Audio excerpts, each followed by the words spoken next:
good day to you. Welcome to Herman Manyora's YouTube channel. My name is Jedel Kibro. I'm glad that you've joined us for this conversation with the hard hitter Herman Manyora.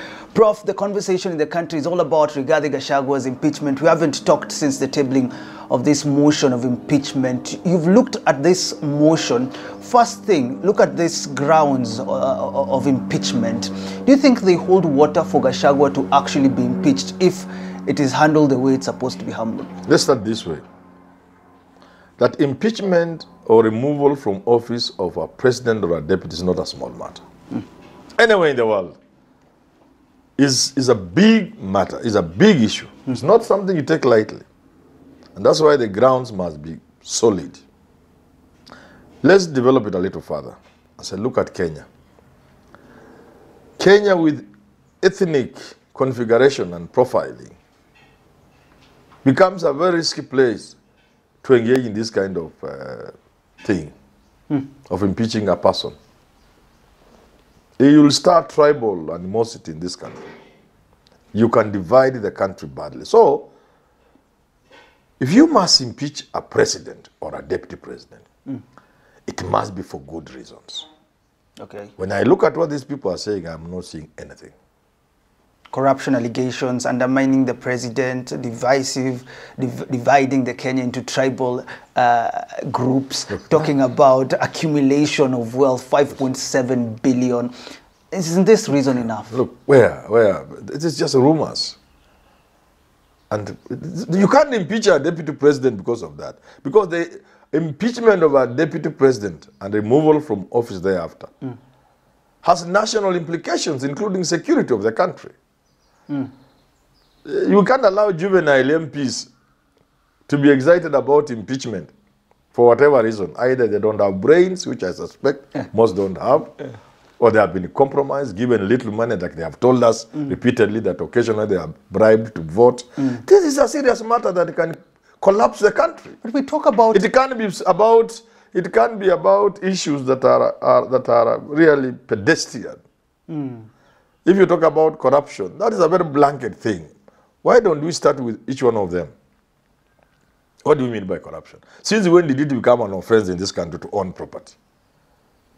So you cannot take somebody for trial because he has property. Since when did it become an offense to own property in this country? You talk about these allegations as if they are universal. Then does this mean if you're impeaching Gachagua... They must be particular and serious enough. Particular and serious enough. Not generalities. You cannot remove a president or a deputy from office on generalities. Look, something about the party contradicting the president, the head of, and they are even saying head of what? Head of the party, whatever it is. Yes. That's a party issue. Have they exhausted the party mechanism? In fact, because they are juvenile in everything, they should know that Gachagua being a UDA member, the easier route is to remove him from UDA. And he loses the position. Why didn't they start there? Let them stop being excited. Unless, and something tells me, tunaweza kuwa tunachezwa. Tunachezwa. Tunachezwa. In a game. Inaweza kuwa game.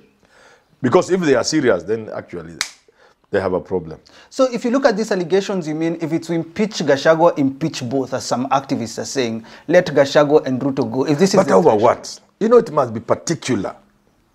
You cannot, you see, National Assembly, Parliament, both the National Assembly and will preside over, Parliament will preside over the impeachment of Gachagua. And one of the accusations is that he has unexplained wealth. The same National Assembly, a short while ago, while vetting nominees for cabinet, let pass with a clean bill of health to assume office people who could not explain how within a span of 1 year they had jumped from 100 million to 300, 400 million. Yeah. People were asking, when this guy came, you know, when the president dissolved cabinet, he chose to reappoint some of them. And they also had to go through the same vetting. So a guy who 1.5 years ago, when joining cabinet, said he had 50 million, for example. Upon being reappointed after the dissolution of parliament, of the disbandment of cabinet, 1.5 years later, a guy who had 50 now tells us he has 400.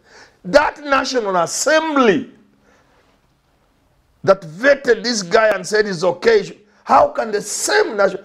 The Constitution is very clear, and this is how the courts are going to be tested. And this is how the courts can crash this thing, by design or otherwise.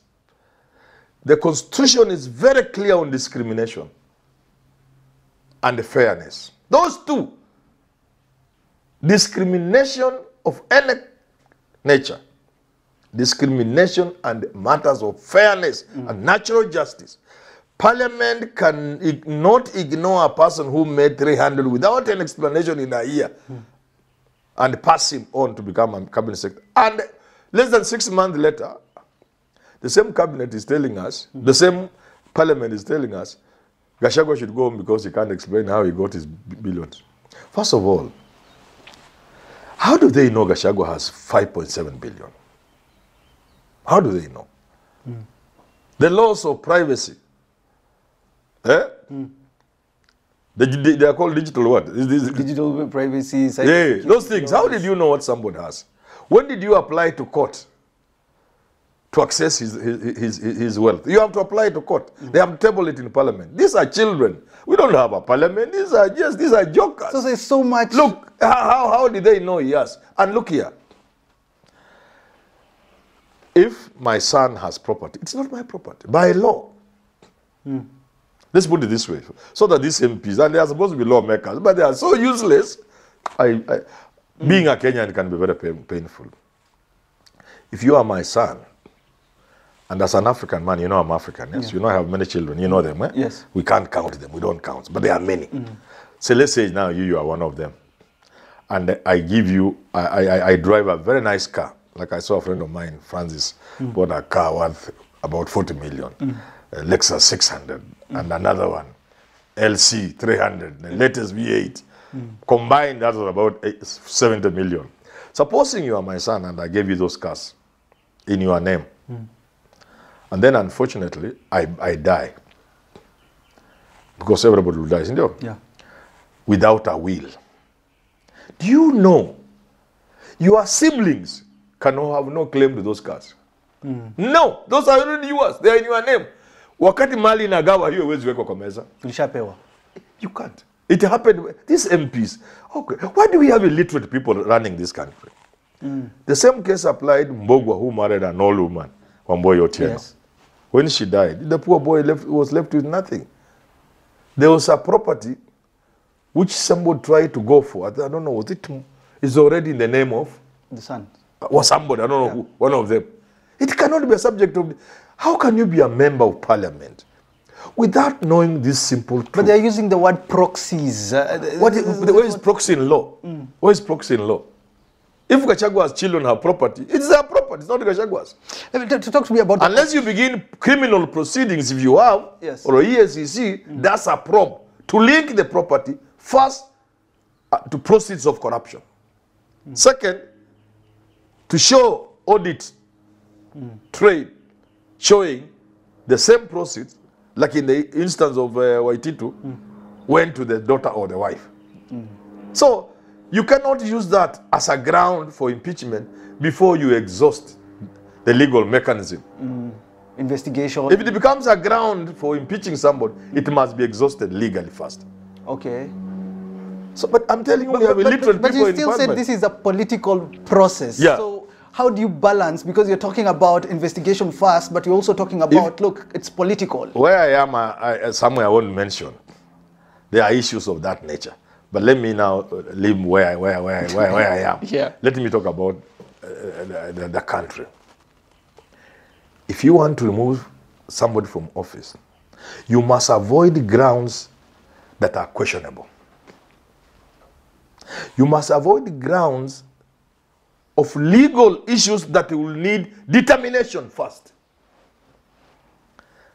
That's why if you want to remove, for example, a member of a board, avoid issues of defamation. Because if you defame somebody, then that issue must be determined first. Because if you remove a member of a board from a board on grounds that are clearly defamation, then that is, once he leaves the board, then it stands. So he must clear first the issue of defamation. But it must be defamation in the sense of you as an individual, not as a board member like I've seen elsewhere. Now, talking about Gachagua, if you bring a legal issue,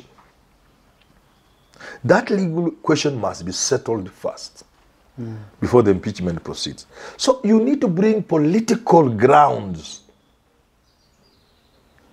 You see, political grounds. That don't require determination. Yes, or settled, determined legal issues. Okay. Settled, determined legal issues. They have been determined. It becomes a ground for impeachment. But so long as it is an issue that requires determination, it cannot form a basis for impeachment.